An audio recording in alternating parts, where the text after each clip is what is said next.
Ireland, Belgium, Austria.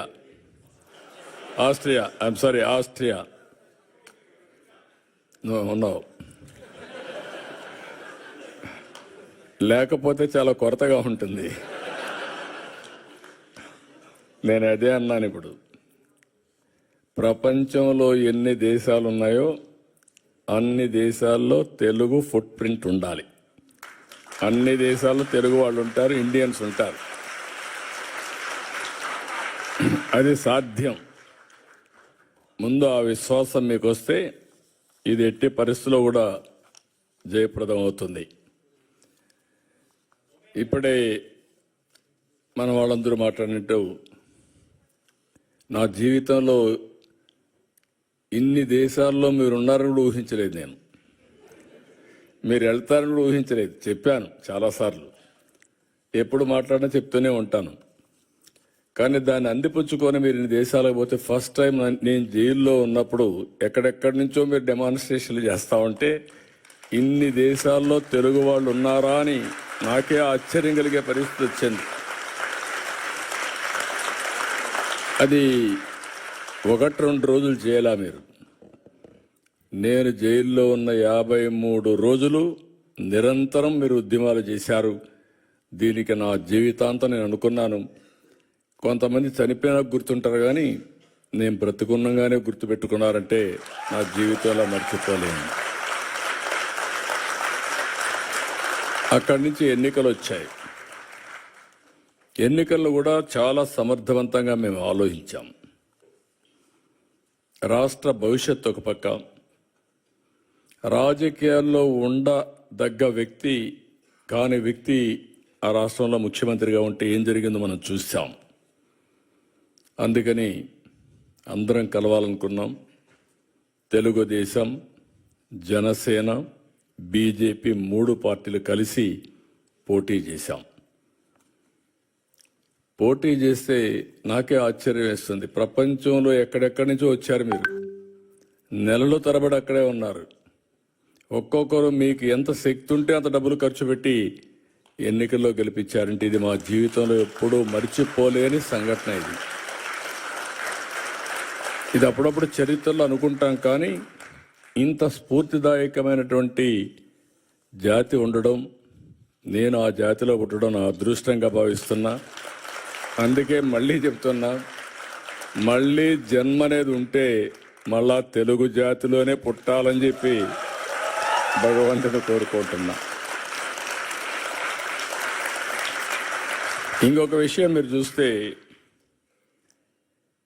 చాలా దేశాలు చరిత్రలో చాలామంది నాయకులు పౌరుల్ని తయారు చేయడంలో వాళ్ళు ఒక బాధ్యత తీసుకొని చేశారు. ఒక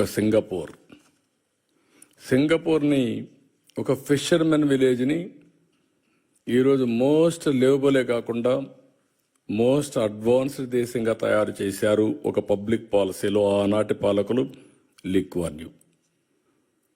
ఇలాంటి అన్ని దేశాల్లో కూడా మనం చూస్తే ఇదే చరిత్ర మనకు గుర్తొస్తుంది.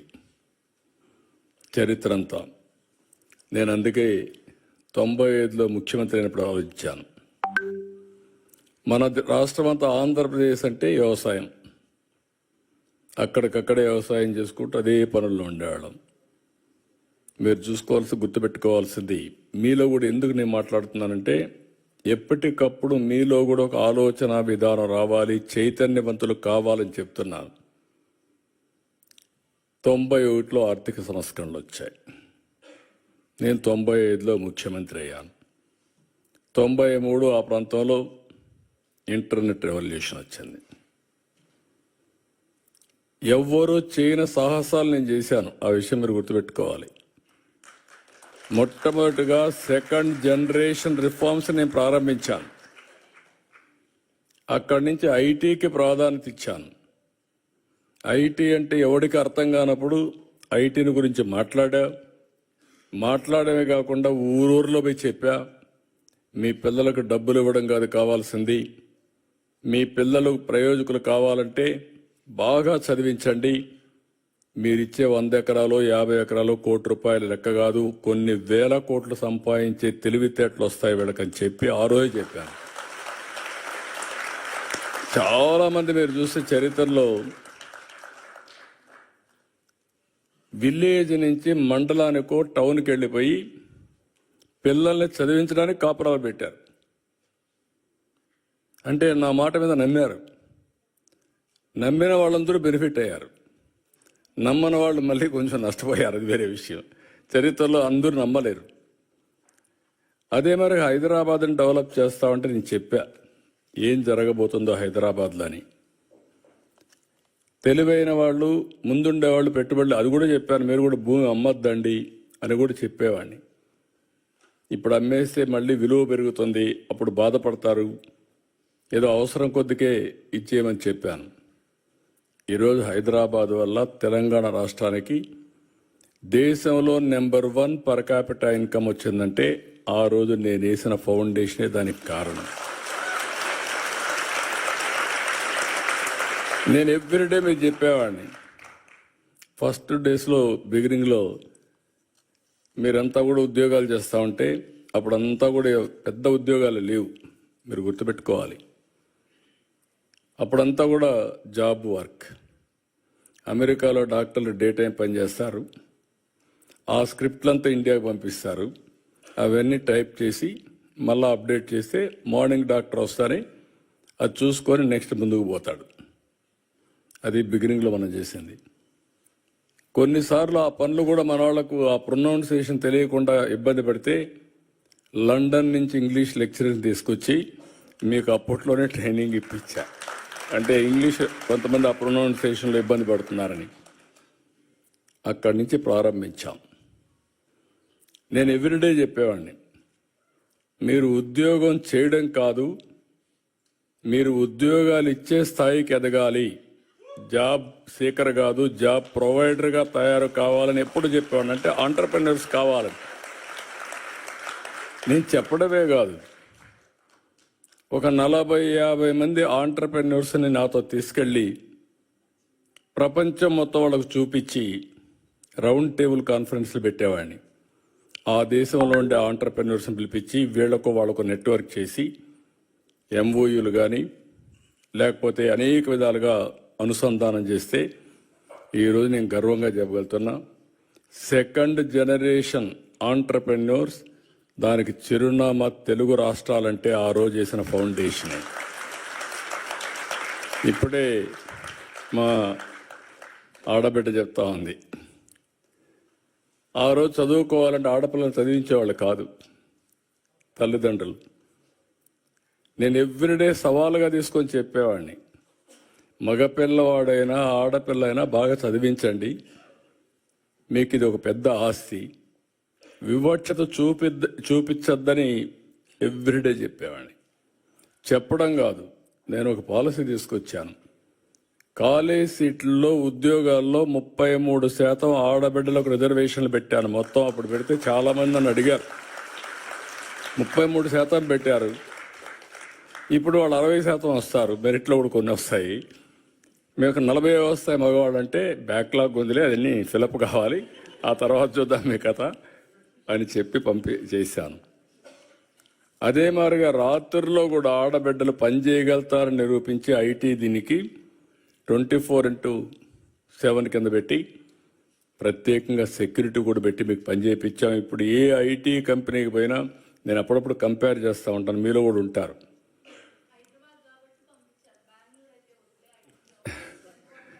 అదేమ్మా, ఇప్పుడు మీరు చూస్తే అప్పుడప్పుడు నేను అడుగుతూ ఉంటాను, భర్త భార్య ఇద్దరు ఐటీ ప్రొఫెషనల్స్ ఉంటారు, ఎవరికి ఆదాయం ఎక్కువ వస్తుందంటే ఏమంటారు, మగవాళ్ళు ఏమంటారు? గెస్.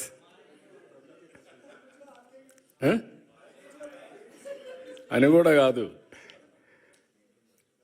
మన ఆడవాళ్ళని మనం సరిగా అంచనా వేయలేదు. కానీ there is a theory, right brain, left brain. Go and ask your ChatGPT.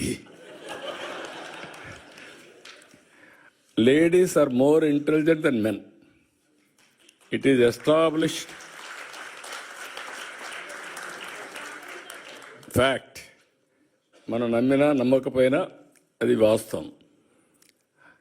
అందుకే ఇవన్నీ నేను ప్రమోట్ చేసినప్పుడు నాకు అనిపించింది చాలా. ఇప్పుడు ఎక్కడికి పోయినా కూడా ఇంకొక ఇది కూడా ఉంది, మీకు గుర్తుపెట్టుకోవాలి. మీరు కూడా ఫాలో కాలేదనుకుంటున్నాను నేను, అయితే ప్రమాదం. డబ్బులు వచ్చాయి, ఇద్దరు కూడా ఉద్యోగాలు చేస్తున్నారు, double income, no kids, let us enjoy. అందుకే ఇప్పుడు యూరోపే కాదు, అన్ని దేశాల్లో కూడా పాపులేషన్ ప్రాబ్లం వచ్చింది, ఏజింగ్ ప్రాబ్లం వచ్చింది. Can you believe? జపాన్ లాంటి దేశం ఇండియా నుంచి మ్యాన్ పవర్ పంపించమని ఫస్ట్ టైం అడుగుతున్నారు. జర్మనీ లాంటి దేశంలో ఇండియన్స్ని యాక్సెప్ట్ చేసి కొంతమంది మనుషులు కావాలని అడిగే పరిస్థితికి వచ్చారు. అంటే ఏదైతే సరైన సమయంలో నిర్ణయం చేయలేకపోయారో దానివల్ల ఆ దేశాలు ఈరోజు మీరు చూస్తే సంపద సృష్టించారు, టెక్నాలజీ ఉంది, అగ్రదేశాలు. మనుషులు లేకపోతే ఎవరికోసం, దీనికి ఎవరు ఎంజాయ్ చేస్తారు? That is the stage today. India is very fortunate. 2047కి ఇండియా, నాకు ఏం అనుమానం లేదు, ప్రపంచంలోనే నెంబర్ 1 కానీ నెంబర్ 2 కానీ తయారవుతున్నాం. ఒకప్పుడు నేను ఎక్కడికి పోయినా జూయిష్ అని చెప్పేవాడిని.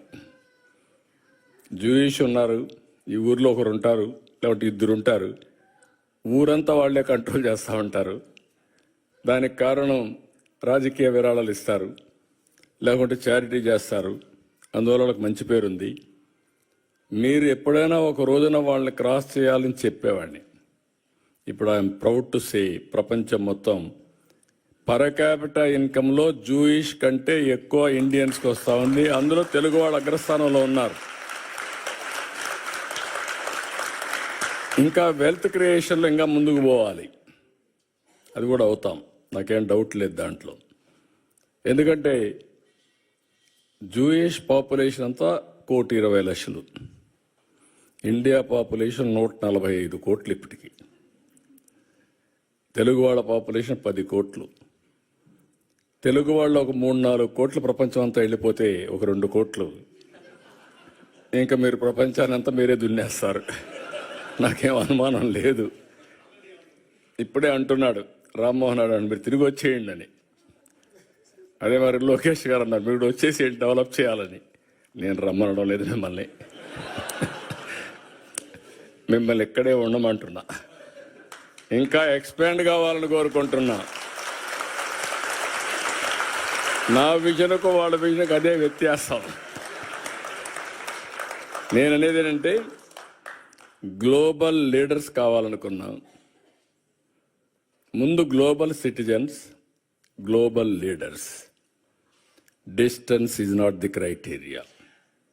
మీరు స్విట్జర్లాండ్లో కూర్చోండి, డెన్మార్క్లో కూర్చోండి, జర్మనీలో కూర్చోండి, ఆంధ్రప్రదేశ్ అభివృద్ధి చేయాలంటే ఫోన్ తీసుకుంటే పని అయిపోతుంది. అది ఈరోజు మన పరిస్థితి. అందుకే నేను ఇచ్చిన పిలుపు ఏంటంటే తెలుగు వాళ్ళందరూ ప్రపంచం అంతా ఉండాలి. కర్మభూమికి మీరు సహకరించాలి. మళ్ళీ మళ్ళీ చెప్తున్నా, మీరు ఎక్కడున్నారో అది కర్మభూమి. అవకాశాలు ఇచ్చింది మీకు. ఇచ్చినప్పుడు ఇక్కడ కర్మభూమికి మీరు పట్టించుకోకపోతే మీ మీద అసూయ వస్తుంది, అది కరెక్ట్ కాదు. అదే సమయంలో మీకు అవకాశాలు ఇవ్వడానికి మీకు అవకాశం కల్పించింది జన్మభూమి, మీ స్వగ్రామం. రెండు కూడా బ్యాలెన్స్ చేయాలని మరొక్కసారి మిమ్మల్ని అందరినీ కోరుకుంటున్నా. చేస్తారని చెప్పి కూడా నేను ఆశిస్తున్నా. ఇది ఒక పద్ధతి ప్రకారం మనం పెట్టుకోగలిగితే ఏదైనా సాధ్యం. ఇక్కడ ఈరోజు నేను మాట్లాడినప్పుడు చూశాను, ఇక్కడ ఉండే వాళ్ళల్లో ఎంతమంది ఆంటర్ప్రెన్యూర్స్గా ఉన్నారో చేతులు పైకెత్తండి. Entrepreneurs, okay. ఎంతమంది ప్రొఫెషనల్గా ఉద్యోగాలు చేస్తున్నారు చేతులు పైకెత్తండి. ఓకే. ఎంతమంది ఇంట్లో ఇద్దరుంటే భార్యాభర్త ఉద్యోగాలు చేస్తున్నారు? వాళ్ళు పైకెత్తండి.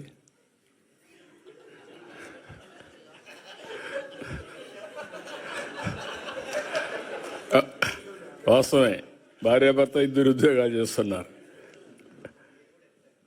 నేను లోకేష్ గారు చెప్పినట్టు నేను ఒక రాజకీయాల్లో కూడా చాలా ఒక రెవల్యూషన్గా చేయాలని నా కోరిక. ఎవరైనా సరే ఏ ఫీల్డ్లో ఉన్నా రాణించాలంటే ఆర్థికంగా ఇబ్బందులు లేకుండా ఉండాలి. అందుకే నేను ఆలోచించింది, రాజకీయాల ద్వారా డబ్బులు సంపాదిస్తే ఎప్పటికీ ఆ గౌరవం రాదు. కాబట్టి ఫ్యామిలీ ఎప్పుడు రాజకీయం పైన ఆధారపడకూడదని నేను వ్యాపారాలు చేయాలని బిగినింగ్లో నిర్ణయించి 1-2 ఫెయిల్ అయినా ఫైనల్గా హెరిటేజ్ పెట్టాం. ఈరోజు కుటుంబం గౌరవంగా బతికే పరిస్థితి వచ్చిందంటే అది ఆ రోజు ప్రారంభించిన హెరిటేజ్ అని చెప్పి కూడా మీకు తెలియజేస్తున్నా. ఎప్పుడు నేను రాజకీయం చేసేవాడిని, మా మిస్సెస్ ఆ కంపెనీ చూసుకునేది. ఇప్పుడు లోకేష్ గారు కూడా రాజకీయాల్లోకి వస్తే బ్రహ్మణి గారు పని చేసుకుంటున్నారు. కుటుంబానికి ఎలాంటి ఇబ్బందులు, ఇది అందరికీ రావాలనేది నా కోరిక. దాన్ని ఎప్పటికప్పుడు ప్రమోట్ చేసిన ఒకసారి ఆలోచించారు, కానీ అది కుదరలేదు. రాజకీయ పార్టీ కూడా ఒక కంపెనీ పెట్టి వచ్చే డబ్బులు రాజకీయాలకు ఖర్చు పెట్టాలని, అది వీలు కాల, అది లాస్ ఒప్పుకోలేదు, అందువల్ల చేయలేకపోయాను. ఇప్పుడు నేను మిమ్మల్ని కోరేది ఏంటంటే, నేను 1 ఫ్యామిలీ 1 ఆంటర్ప్రెన్యూర్ అని పెట్టుకున్నాను. నేను ఇక్కడుండే మీరందరూ కూడా ఉద్యోగాలు చేస్తూ ఓసారి టకామని ఉద్యోగం మానేసి ఆంటర్ప్రెన్యూర్ చేస్తే అది కానీ గిట్టుబాటు కాకపోతే మొత్తం దెబ్బతింటామని భయం కూడా ఉంటుంది. గ్రాడ్యువల్గా మీరు ఆలోచించుకోవాల్సింది, సంపద సృష్టించడం కష్టం కాదు, కేర్ఫుల్గా పనిచేస్తే ఏదైనా సాధ్యం. నేను ప్రపంచంలో ఒకటే చెప్తున్నా మీకు, 2047కి ప్రపంచంలో నెంబర్ 1 కమ్యూనిటీ ఎవరంటే, మోస్ట్ పవర్ఫుల్ కమ్యూనిటీ ఎవరంటే, దానికి చిరునామాగా మీరుండాల్సిన అవసరం ఉంది. అదే నా ఆలోచన, అదే నా విజన్, అదే నా సంకల్పం. నా సంకల్పం మనందరి సంకల్పం కావాలని, దానికి ఆమోదం చెప్పాల్సిందిగా మరొక్కసారి మీ అందరినీ కోరుకుంటున్నాను.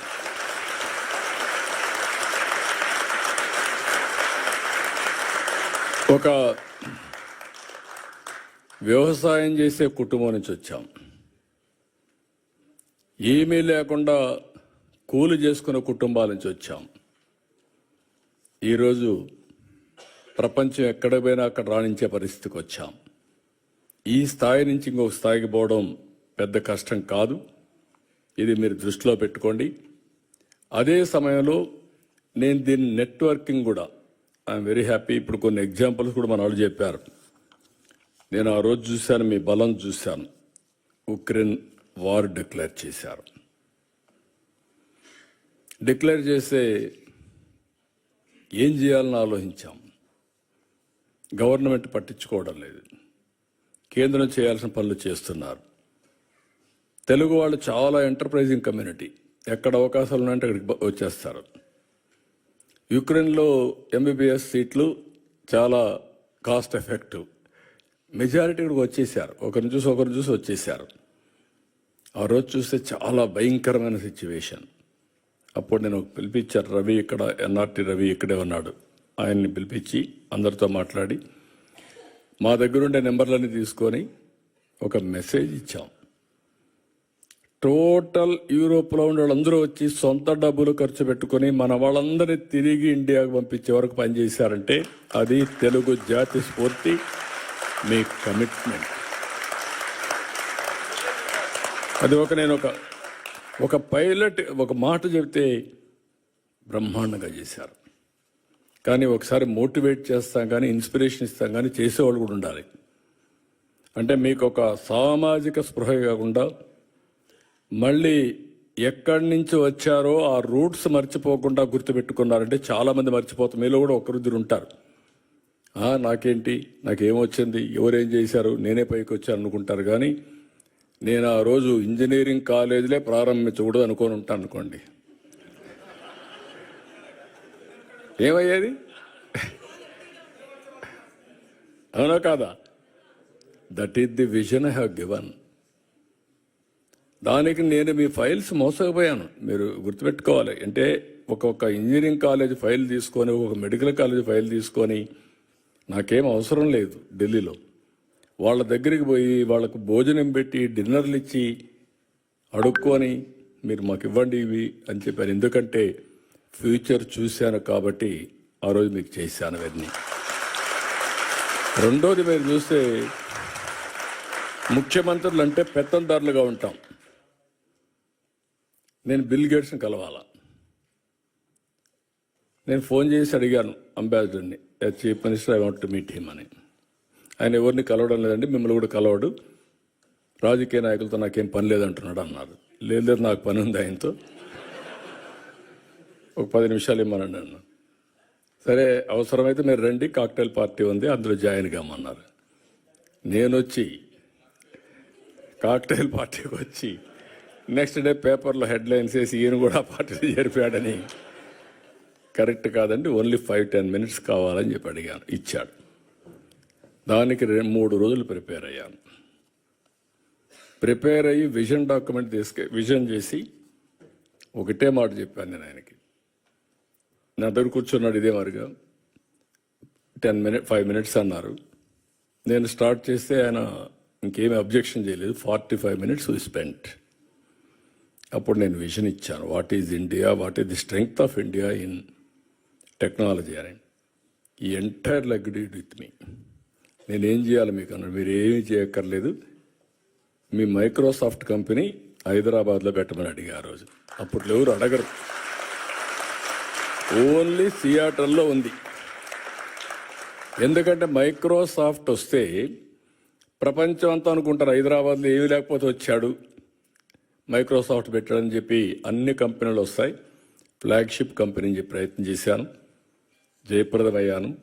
ఈరోజు గర్వంగా చెప్తున్నా, ఆ మైక్రోసాఫ్ట్ హైదరాబాద్కు వచ్చింది కాబట్టి తెలుగు బిడ్డ నాదెళ్ల సత్య సీఈఓగా తయారయ్యాడు ఆ కంపెనీకి. That is the elevation, that is the spirit.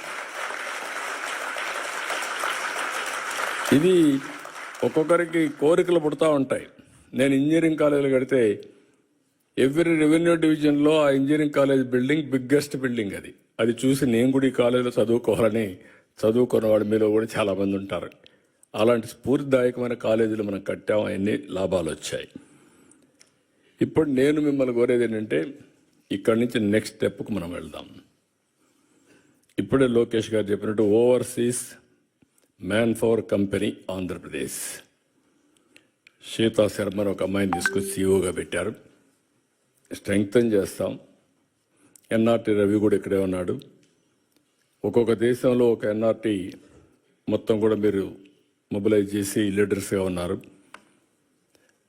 Telugu Desam party NRI వాళ్ళు ఎన్ఆర్ఐలో ఉంటారు. ఎన్ఆర్టీలో కూడా మీరు ఉండి ఎన్ఆర్టీని బలపరిస్తే గవర్నమెంట్ పరంగా వచ్చినప్పుడు, ఇప్పుడు నేను కూడా ఒక పక్క ముఖ్యమంత్రిని, ఒక పక్క పార్టీ అధ్యక్షుడిని, ఈ 2 బాధ్యతలు నిర్వహించినప్పుడు that is political governance. Political mandate తీసుకున్నాను, ముఖ్యమంత్రి అయ్యాను. పార్టీ అధ్యక్షుడిగా నేను హామీలు ఇచ్చాను, అవి నెరవేరుస్తాను. పార్టీ కార్యకర్తలు మీరందరూ కూడా పార్టీకి సపోర్ట్ చేసిన వాళ్ళే. మీ రుణం తీర్చుకోవాలి. తగిన విధంగా ప్రతి ఒక్క రుణం తీర్చుకోవడానికి నేను అన్ని విధాల ప్రయత్నం చేస్తున్నాను. అది వచ్చినప్పుడు ఎన్ఆర్టీ ఉంటుంది, ఎన్ఆర్ఐ ఉంటుంది.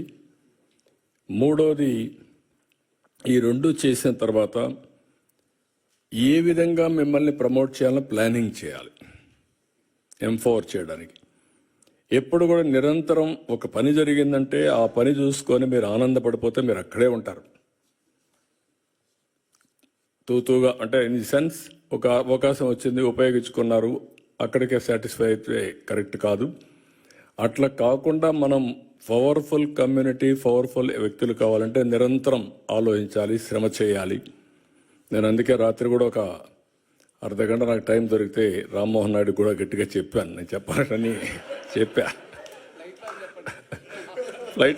ఫ్లైట్లో వచ్చాడు. ఫ్లైట్లో వస్తే 1 గంట చెప్పాను, ఏమేం చేయాలి, ఎట్లా చేయాలి, మీకు యంగ్స్టర్స్ మీకు అవకాశం వచ్చింది. అతి చిన్న వయసులో నువ్వు కేంద్ర మంత్రి అయ్యావంటే అది ఒక అవకాశం వచ్చింది. ఈరోజు ఆ అవకాశాన్ని అందిపుచ్చుకొని ప్రజలకు శాశ్వతంగా మెరుగైన సేవలు చేయడానికి మీరు ప్లాన్ చేయాలి. అదే మాదిరిగా ఈసారి గెలిచాం మనం మళ్ళా పర్వాలేదనుకుంటే కుదరదు. ఎట్టి పరిస్థితిలో ప్రతి ఎన్నికల్లో మనం గెలిస్తే ఆ రాష్ట్రాన్ని ఎక్కడికో తీసుకుపోయేదానికి అవకాశం ఉంటుంది. అది కూడా చేయాలని చెప్పి చాలా స్పష్టంగా చెప్పాను. మర్చిపోవద్దని ప్రజలు మీరు ఒక మోడల్ తయారు చేయండి. ఇప్పుడు కేంద్రంలో చూశారు మీరు, నరేంద్ర మోడీ గారు 3వ సారి గెలిచారు, గుజరాత్ 5వ సారి గెలిచారు, హర్యానా 3వ సారి గెలిచారు. మనం 2004లో గెలుచుంటే తెలుగు జాతి ఎక్కడికో ఎల్లుండదు ఒకసారి ఊహించుకోండి మీరు. 10 ఏళ్ళు గ్యాప్. కానీ ఒక అదృష్టం ఏంటంటే వచ్చిన పాలకులు ఆ రోజు హైటెక్ సిటీ ఎవరు కూల్చుంటే అడిగి ఆగిపోయేది మొత్తం, ఎవడు చేయలే. కానీ మొన్న వచ్చినప్పుడు మీరు చూస్తే అమరావతి పోయింది, పోలవరం పోయింది, అన్నీ పోయినాయి. అంటే ప్రజావేదికతో ప్రారంభమై మొత్తం పోయే పరిస్థితికి వచ్చింది.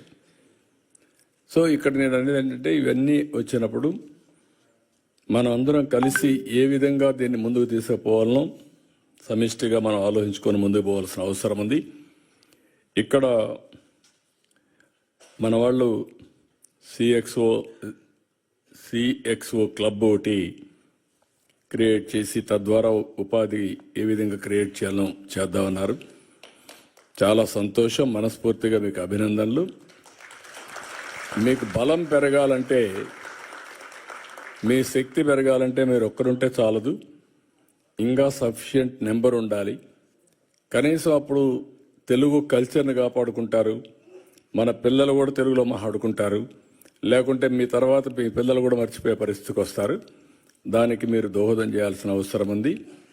నేను దీన్ని చాలా సిస్టమేటిక్గా ఆలోచిస్తాను. 2 విషయాలు ఆలోచించుకొని మీరు వర్కౌట్ చేయండి. నవేడేస్ మీరు వచ్చి ఫిజికల్గా పనిచేస్తున్నారు, ఫ్లెక్సిబుల్ వర్కింగ్ వచ్చేసింది. నాకు ఎప్పుడు పని కావాలంటే అప్పుడు పని చేయించుకుంటా, నాకు ఎప్పుడు టైం ఉంటే అప్పుడు పని చేస్తా. Physical virtual reality. ఫిజికల్గా అవసరమైతే తప్పకుండా driver 1 hour 2 hours 3 hours driving చేయాలి. ఇప్పుడు బార్బర్ ఉంటాడు, సెలూన్కి పోవాలి, 1 అవర్ 2 అవర్స్ పని ఉంటుంది. 50% ఆఫ్ ది వర్క్స్ ఒక్కొక్కసారి ఆన్లైన్లో అయిపోతాయి. ఇలాంటివి ఉన్నప్పుడు నేను ఏం చేద్దాం అనుకుంటున్నానంటే మీరు కూడా కోఆపరేట్ చేస్తే ఆంధ్రప్రదేశ్లో ఇంటి దగ్గర కూర్చొని వర్క్ ఫ్రమ్ హోమ్ అవకాశాలు ఎక్కడుంటాయో ప్రపంచంలో మొత్తం తీసుకొచ్చి ఆంధ్రప్రదేశ్ని ఒక వర్క్ ఫ్రమ్ హోమ్ హబ్గా తయారు చేయాలని నా కోరిక. చాలామంది ఉమెన్ ఉన్నారు, చదువుకున్నారు, ఇంట్లో చిన్న చిన్న పనులు ఉంటాయి, పిల్లల్ని చూసుకుంటారు, వంట చేసుకుంటారు. కానీ ఒక 5-6 గంటల టైం ఉంటుంది. ఆ 5-6 గంటలు కానీ పనిచేస్తే 40,000-50,000 రూపాయలు మినిమం ఆ తెలివితేటలను బట్టి డబ్బులు వస్తాయి. అదే మరి కోవర్కింగ్ స్పేస్ కానీ, ఇంకొక పక్కన జీసీసీ కానీ, ఇలాంటివన్నీ కూడా నాలెడ్జ్ ఎకానమీలో తీసుకుపోవాలనుకుంటున్నాను. ఇన్వెస్ట్మెంట్ ఒక పక్కన, ఇంకొక పక్కన మీరు అందరూ కానీ ఎక్కడికక్కడ వర్కౌట్ చేస్తే ఇక్కడ కంపెనీస్కి అవసరమైతే మ్యాన్ పవర్ని ఫిజికల్గా కానీ వర్చువల్గా కానీ రిక్రూట్ చేసి మనం ముందుకు పోయే పరిస్థితి వస్తుంది. ఈ విషయం కూడా మీరు గుర్తుపెట్టుకోవాలి. రెండోది, అందరూ కూడా ప్రతి ఒక్క ఇంటికి ఒకరు లేకుంటే ఇంట్లో ఉండాలందరూ ఆర్టిఫిషియల్ ఇంటెలిజెన్స్ అడాప్ట్ చేసుకోవాలి. ఒకప్పుడు ఐటీ మాట్లాడాను, ఇప్పుడు మీరు ఏ డెసిషన్ తీసుకోవాలన్నా ఇమ్మీడియట్గా అడగండి చాట్ జీపీటీని, క్వశ్చన్స్ అడగండి, ఇట్ విల్ ఆన్సర్. అల్టిమేట్గా మీ మైండ్ కూడా స్టిమ్యులేట్ అవుతుంది. ఇప్పుడు ఎవరైనా సరే డెసిషన్ తీసుకునే మునుపు 10 మందితో మాట్లాడిన వాళ్ళు కరెక్ట్ డెసిషన్ తీసుకుంటారు, ఎవరితో మాట్లాడకపోతే తప్పుడు డెసిషన్ తీసుకుంటారు.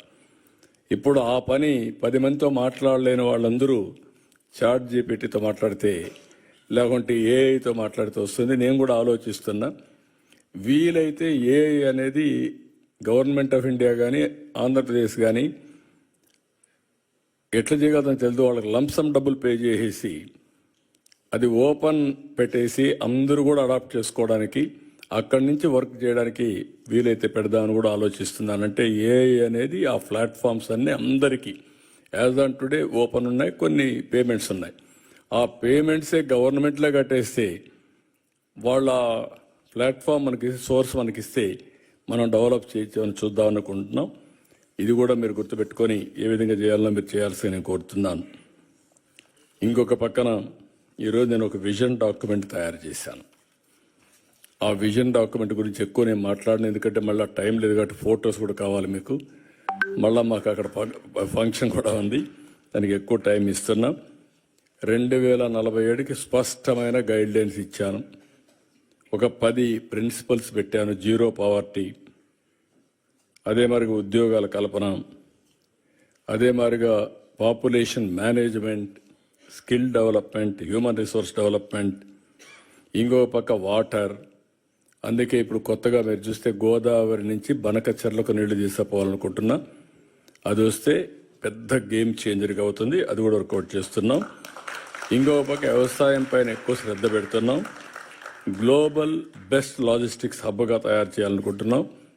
పవర్లో మీరు ఊహించని పరిణామాలు వస్తున్నాయి.